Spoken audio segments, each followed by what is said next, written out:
आपका वोट आपकी सरकार, प्रेजेंटेड बाय एक्सपर्ट, बर्तनों को करे चुटकी में चकाचक।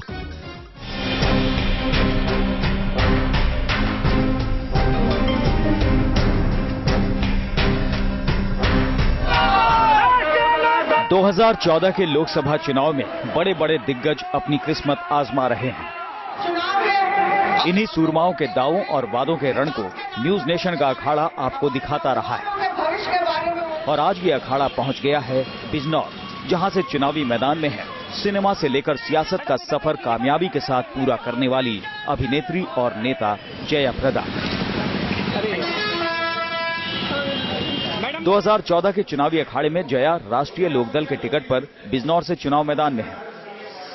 जया प्रदा 2 बार रामपुर से सांसद रहे, लेकिन समाजवादी पार्टी ने उन्हें बाहर का रास्ता दिखा दिया तो उन्होंने आरएलडी का दामन थामा है और अब बिजनौर से ताल ठोक रही है, जहां उनका मुकाबला बीएसपी के मलुक नागर, बीजेपी के भारतेंदु सिंह और समाजवादी पार्टी के शाहनवाज राणा से है। 2009 में ये सीट बिजनौर से ताल ठोक रही है, जहां उनका मुकाबला बीएसपी के मलुक नागर, बीजेपी के भारतेंदु सिंह और समाजवादी पार्टी के शाहनवाज राणा से है। 2009 में ये सीट आरएलडी के संजय चौहान ने जीती थी, लेकिन पार्टी ने उनका टिकट काटकर जया प्रदा पर दांव खेला है। जया प्रदा के सामने भीतरघात से निपटने की चुनौती है, तो बाहरी कैंडिडेट होने के आरोप भी उन पर लग रहे हैं। आज आरएलडी की इस उम्मीदवार के सामने होंगे जनता के सवाल और बिजनौर के इस अखाड़े में हर सवाल का जवाब देंगी जया प्रदा। नमस्कार, स्वागत है आपका न्यूज नेशन में। मैं हूं आपके साथ विवेक शांडिल्य। बिजनौर लोकसभा चुनाव क्षेत्र में हम हाजिर हैं और इस बार हमारे साथ मौजूद हैं इस इलाके में अपना किस्मत आजमा रही जया प्रदा, मशहूर अभिनेत्री, और अपने साथ इस बार किस्मत लेकर आई हैं बिजनौर लोकसभा क्षेत्र में। जया जी, बहुत बहुत स्वागत है आपका। कैसा लग रहा है आप इस बार? नई जगह, नई चुनौतियां, नए लोग। जी, बहुत अच्छा लग रहा है और पहली बार मैं बिजनौर में और मुजफ्फरनगर में आई हूँ। मुझे ऐसा लगता है कि मैं पहली बार आई हूँ, लेकिन बहुत सदियों से हमारा रिश्ता जुड़ा हुआ है। इस तरह का मुझे प्यार और मोहब्बत मिल रहा है, क्योंकि मैं बिल्कुल पड़ोसी में रहती थी रामपुर में, और वहाँ पे भी मैंने बहुत 10 साल सेवा की, निर्वाचित सांसद रही। तो लोग मुझे रामपुर में जितना मैंने विकास किया है, उस विकास मुजफ्फरनगर तक पहुंचा है और आज कई बड़ी तादाद में हमारे पीछे लोग खड़े हुए हैं। मुझे लगता है कि मैं चंद दिन का जो है प्रत्याशी हूं, लेकिन यहाँ पे आने के बाद मुझे सदियों का जो रिश्ता है वो वैसा लगता है। जया जी, यहाँ पर सैकड़ों लोग मौजूद हैं, मीडिया के जरिए आपको इस वक्त करोड़ों लाखों लोग सुन रहे हैं। आप बिजनौर आई हैं, आपके पास क्या एजेंडा है? क्या विकास करेंगी यहाँ पर? किस तरह की स्ट्रैटेजी रहेगी, किस तरह की रणनीति रहेगी? क्योंकि वायदे अब तक बहुत हुए हैं, लेकिन मुझे नहीं लगता, जब मैं खुद आ रहा था इस इलाके में, तो मुझे नहीं लगता कि बहुत ज्यादा काम हुआ है। देखिए, कई लोग आते हैं, कई चुनाव लड़ते हैं, लेकिन वादा करते हैं चुनाव के लिए, लेकिन काम नहीं कर पाते हैं और 5 साल में फिर लोगों के बीच में आते हैं। अगर ऐसे इस तरह का जो प्रजाप्रतिनिधि को चुनेंगे, आपके लिए वोट लेंगे, फिर उसके बाद आपका विकास का नाम नहीं लेते हैं, तो उनको वोट देने का, उनको वोट मांगने का कोई हक नहीं रहता है। लेकिन मैंने ऐसा नहीं किया है। मैं जब मुंबई से पहली बार उत्तर प्रदेश में आई हूँ, तो लोगों ने मुझे, जो बड़े लोग, बड़े जो विरोध दल भी हमसे जनता को गुमराह करने के लिए कहा, ये मुंबई में रहने वाली है और मुंबई से वोट लेके चली जाएगी, लेकिन मैंने ऐसा नहीं किया है। रामपुर धरती ने मुझे बहुत प्यार दिया था और रामपुर धरती ने मुझे, जब पहली बार मैं गई तो वहां के जनता ने मुझे ये नहीं सवाल पूछा कि मैं किस धर्म की हूं, किस जात की हूं। उन्होंने मुझे अपने पलकों पर बिठा के, चाहे हिंदू भाई हो, मुसलमान भाई हो, दोनों ने मिलकर मुझे चुनाव लड़ाया और जिताया। और एक बार जीतना बहुत आसान है, जी हाँ, क्योंकि मुंबई से आई हूं, फिल्मों में काम करती हूं, लेकिन दोबारा जीतना ये हर एक के लिए कठिन बात है। इसलिए कठिन है क्योंकि अगर विकास नहीं करते, अगर लोगों के बीच में नहीं रहते, लोगों के समस्याओं को समझ नहीं पाते, लोगों के दुख सुख में नहीं जा पाते, अगर आपके उनके क्षेत्र के एक सांसद के रूप में नहीं, बल्कि एक सदस्य के, उनके परिवार के सदस्य के रूप में काम नहीं करते, तो वहां पे दोबारा वोट जीतना बहुत मुश्किल काम है। लेकिन मुझे दोबारा भी लोगों ने, बड़े बड़े नेता मेरे विरुद्ध में बहुत काम किया था, मुझे चुनाव हराने के लिए काम किया था। हमारे अपने दल में जो समाजवादी पार्टी के बड़े बड़े नेता मुझे हराने के लिए कोशिश की जी। लेकिन आम जनता ने मुझे उस विरोध नेता लोगों के खिलाफ लड़कर और इस जयाप्रदा, इस नाचीज को जिताने के लिए कोशिश की और जिता भी लिए हैं। जी देखिए जया जी, अब रामपुर के लोग अगर आपसे सवाल पूछे कि आप बिजनौर क्यों चली गई, हम आपको बहुत मानते थे, जया दीदी करते थे, तो क्या कहेंगे आप? ये मेरे लिए एक इमोशनल मोमेंट है, क्योंकि 10 साल कोई कम समय नहीं है। 10 साल में कई लोगों से मेरा रिश्ता जुड़ा हुआ है, चाहे हिंदू भाई हो, मुसलमान भाई हो, सिख भाई हो, ईसाई भाई हो। मैं हर त्योहार में जाती हूँ, हर त्योहार में मैं मनाती हूँ, अपना घर छोड़ के उनके बीच में रहती हूँ। अगर ईद हो तो मिठाई लेके उनके घर पे पहुंचती हूँ, अगर होली हो तो गुलाल और गुजिया लेकर मैं उनके घर पे पहुंचती हूँ, अगर राखी मना रहे हो तो मेरे घर से राखी 5,000 10,000 राखी भेजती हूँ।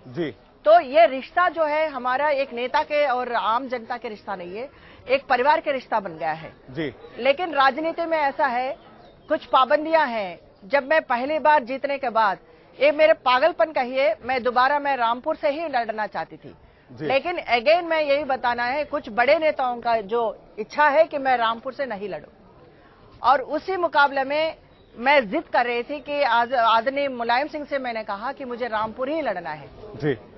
तो उस नतीजा मुझे, इसका अंजाम मुझे पता चला कि मुझे पार्टी से निकाल दिया था। तो अब मैं जिद नहीं कर सकती, क्योंकि मेरे पास ऐसे पार्टी नहीं है।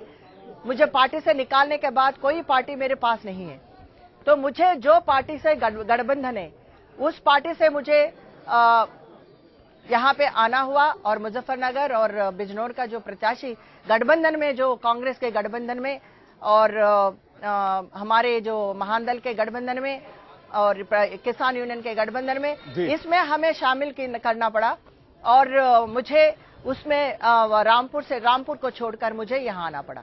चलिए जया जी, सवाल पर आते हैं, वक्त आपके पास भी बहुत कम है, हमारे पास भी बहुत कम है। सवाल पर आते हैं, कुछ छोटे छोटे सवाल मैं आपसे जानना चाहूंगा।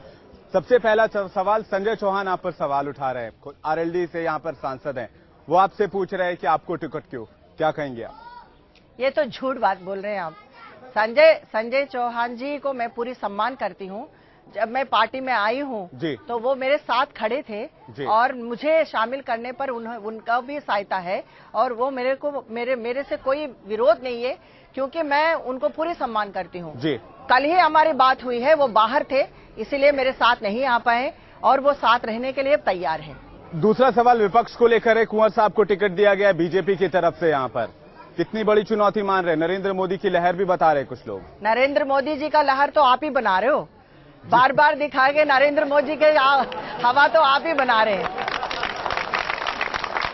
यहाँ तो कोई मोदी का हवा नहीं है जी। देखिए यहाँ पे एक भाईचारे का जो पैगाम लेकर मैं आई हूँ जी, एक संवेदनशील के एक मौका है इधर जी। हमारे इस मुजफ्फरनगर में भाईचारे के बहुत जरूरी है जी, और मैं उसी भाईचारे को लेकर मुजफ्फरनगर के इस क्षेत्र में आई हूँ जी हाँ। क्योंकि पहले भी मुझे, जो हिंदू महिला होने के बावजूद भी रामपुर में मुझे हिंदू भाई, मुसलमान भाई भी मुझे चुनाव लड़ाए हैं जी। तो उसी पैगाम लेकर मैं यहाँ पे आई हूँ, और धर्म के नाम पर कोई भी अगर वोट मांगने आते हैं तो वो गलत होता है, और उनको वोट मांगने का हक नहीं होता है। और मैं ये भी बताना चाहती हूँ कि जो धर्म के नाम पर दोनों को, हिंदू भाइयों को मुसलमानों भाइयों के आपस में झगड़ा कराए और दोनों को अलग करने का प्रयास करते हैं। हाँ से हिंदू, माँ से मुसलमान, दोनों मिलने से हम होता है, हिंदुस्तान होता है। तो इनको कोई अलग करने की जरूरत नहीं है, उनको अलग करने के कोई किसी की हिम्मत नहीं है। तो मैं इतना ही बताना चाहती हूँ, जो नरेंद्र मोदी जी का वेव आप बता रहे हैं, आज हमारा वेव भी दिखा रहे हैं आप, इसीलिए तो आप मेरे पास आए। आप तो वक्त नहीं देते, नहीं तो हम तो आपका वेव भी दिखाए। अगला सवाल आपसे ये है कि हमने बीजेपी की बात की, बीएसपी की बात करें या फिर समाजवादी पार्टी की बात करें, उनके प्रत्याशी भी हैं। एक बड़ा वोट बैंक है यहाँ दलितों का, इसके पहले मुस्लिमों का एक बड़ा वोट बैंक आता है, कैसे आप उसे अपनी तरफ पोलराइज करेंगे? देखिए, ये पोलराइजेशन हम नहीं करेंगे, ये तो जनता करेगी। जो जीतेगा वही सिकंदर होता है। तो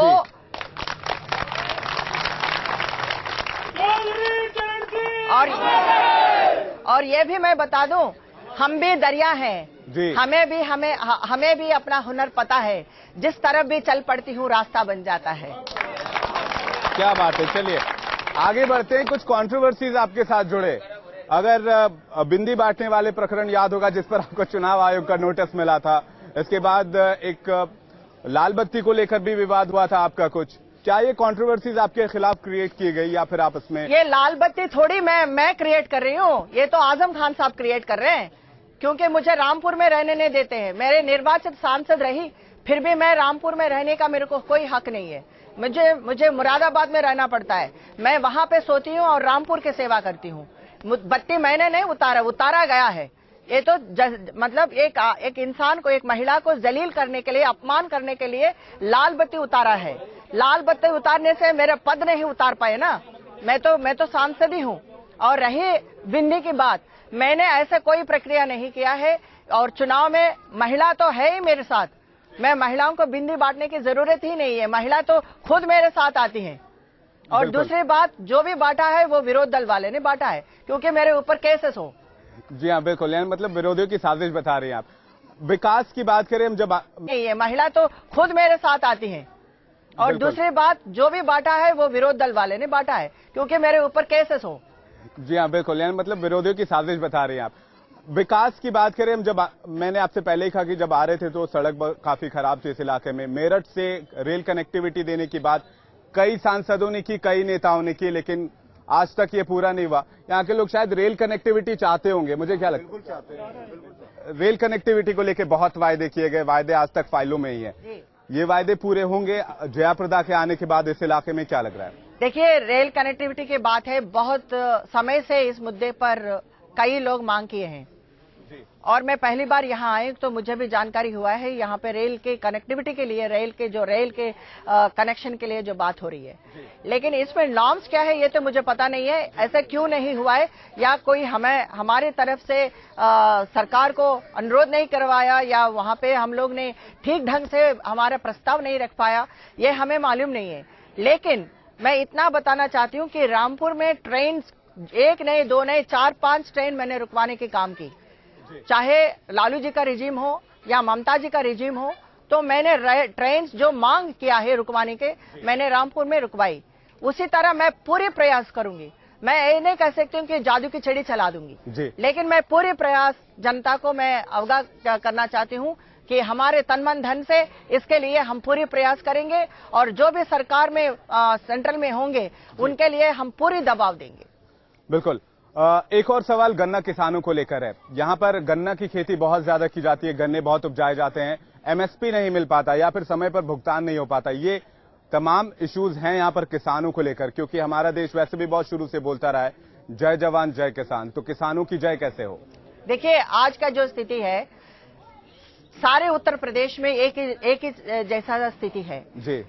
गन्ना किसान के जो भाई, उनके स्थिति को देखने के बाद बहुत दुख होता है जी। क्योंकि वो कर्जदार हो गए।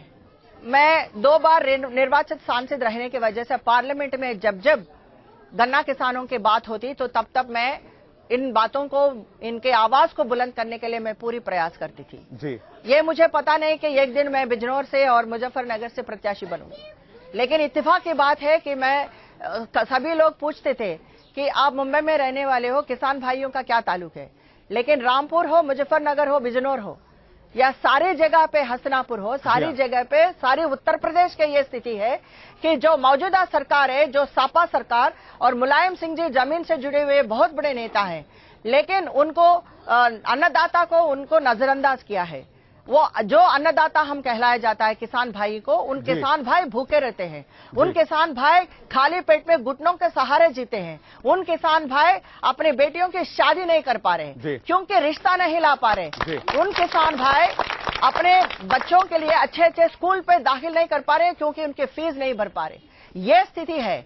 लेकिन हमने आपको याद दिलाना है, आपको भी अब रिकॉर्ड हो तो देख लीजिएगा, जब किसान भाइयों के भुगतान नहीं हुआ तो जब मैं रामपुर में थी तो धरने के लिए सड़क पे उतर के मैंने किया है और उनके लिए हमने मांग किया है।